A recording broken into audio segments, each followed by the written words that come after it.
Lotion, serum, milky lotion, cream, pack, massage gel, booster oil. একের মধ্যে 7, অর্থাৎ এই একটা ময়শ্চারাইজার নাকি 7টি কাজ করবে এরকমটা দাবি করেছে এই কোজে ময়শ্চার মাইল্ড পারফেক্ট জেল।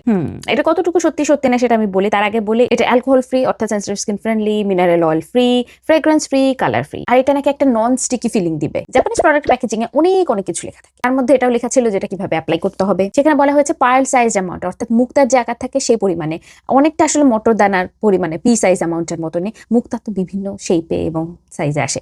যাই হোক, আমরা এত জটিল না করি। তো আমি ধরে নিচ্ছি পার্ল সাইজ অ্যামাউন্ট এবং সেটাকে 5টা জায়গায় অ্যাপ্লাই করতে হবে। আমি যেটা করবো, পার্ল সাইজ অ্যামাউন্ট আমি 5 আঙুলে নিয়ে নিবো। আমি হাতটা খুব ভালো মতো পরিষ্কার করে নিয়েছি। আমি জাস্ট একটু করে এভাবে 5 আঙুলে নিয়ে নিয়েছি। আমি আবার অ্যাপ্লাই করার আগে একটু দেখিনি, আমি আসলে কালকে রাতে অ্যাপ্লাই করেছিলাম এটাকে প্যাক হিসেবে, মানে একটু বেশি করে অ্যাপ্লাই করেছিলাম। তো কালকে রাতে অ্যাপ্লাই করেছিলাম আমি 9টার দিকে, আর এখন দুপুর 12টা বাজে। তো এখনো পর্যন্ত আমার স্কিন খুবই ময়শ্চারাইজড এবং গ্লোই লাগছে। একটা চিনে, একটা নাকে, একটা কপালে, আর বাকি দুটো 2 গালে। এরপরে সেটাকে মাসাজ করতে হবে। আমার কাছে মনে হয়েছে দিনের জন্য এই 1 পার্ল পরিমাণ, অর্থাৎ আমি যতটুকু নিয়েছি পি সাইজ অ্যামাউন্ট, এতটুকু যথেষ্ট। এটা যথেষ্ট ময়শ্চারাইজিং, ইনস্ট্যান্ট একটা গ্লো দেয়।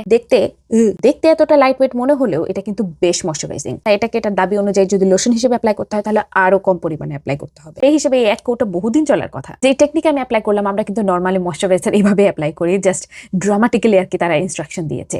আর যে 7টি দাবি করেছে, এটার মতন কিছু ময়শ্চারাইজার আছে যেটা ফর্মুলেশন এমন যেটা একটু বেশি পরিমাণে ব্যবহার করলে সেটা একদম জেল প্যাকের মতন ব্যবহার করা যায়, একটু কম পরিমাণে অ্যাপ্লাই করলে সেটা সিরামের মতন একটা ফিনিশ দেয়, যেটা প্যাকেজিং এ বলা না থাকলে অনেক ময়শ্চারাইজারের ক্ষেত্রে আমি নিজেই করতাম, কিন্তু এটাই জাস্ট সেটা উল্লেখ করে দিয়েছে। তবে একটা দাবির সাথে আমি একমত না, কিন্তু বলেছে যে নন স্টিকি। আমার কাছে মনে হচ্ছে বাংলাদেশে অয়েলি স্কিনে এটা স্টিকি লাগতে পারে, তাই আমি জাস্ট অয়েলি স্কিনের জন্য সাজেস্ট করবো না। কম্বিনেশন স্কিনে অনেক অল্প পরিমাণে রাখবে, আর ড্রাই স্কিনে এই পি সাইজ অ্যামাউন্ট যথেষ্ট। আপনি যদি এসিতে থাকেন বা রাতের বেলা, সেই সময় আপনি একটু বেশি পরিমাণে অ্যাপ্লাই করতে পারেন, তখন খুবই সুন্দর একটা গ্লো দিবে এবং স্কিনকে অনেক লম্বা সময় ধরে ময়শ্চারাইজ রাখবে। আরেকটি সব থেকে বেশি কার্যকারিতা আমার কাছে মনে হয়েছে এটা ড্রাই প্যাচেসে, অর্থাৎ আপনার স্কিনে যদি এই ধরনের ড্রাই প্যাচেস থেকে থাকে সেটাকে নরম করতে অনেক সাহায্য করবে। এমনকি এটার যে টেক্সচার, যদি একটু বেশি পরিমাণে আপনি অ্যাপ্লাই করেন ড্রাই প্যাচেসের উপর, আমার তো মনে হয় যে 1 রাতের মধ্যে ড্রাই প্যাচেস অনেকটা নরম হয়ে যাবে। তাই যদি আপনার ড্রাই ডিহাইড্রেটেড স্কিন হয়ে থাকে, ড্রাই প্যাচেস থেকে থাকে, বা আপনার এসিতে অনেক সময় থাকা হয়, তাহলে আপনার জন্য এটা পারফেক্ট। এবং মেকআপের নিচে খুব সুন্দর করে বসে, কারণ হালকা হালকা একটু স্টিকি ফিলিং আছে যেটা মেকআপটাকে অনেকক্ষণ ধরে রাখতে সাহায্য করে। অর্থাৎ এটা ব্যবহার এবং পরিমাণ নিয়ে একটু কেরামতি করলে দেখতে এতটুকু মনে হলো এটা অনেকদিন চলবে। এই কোজে কসমোপোর্ট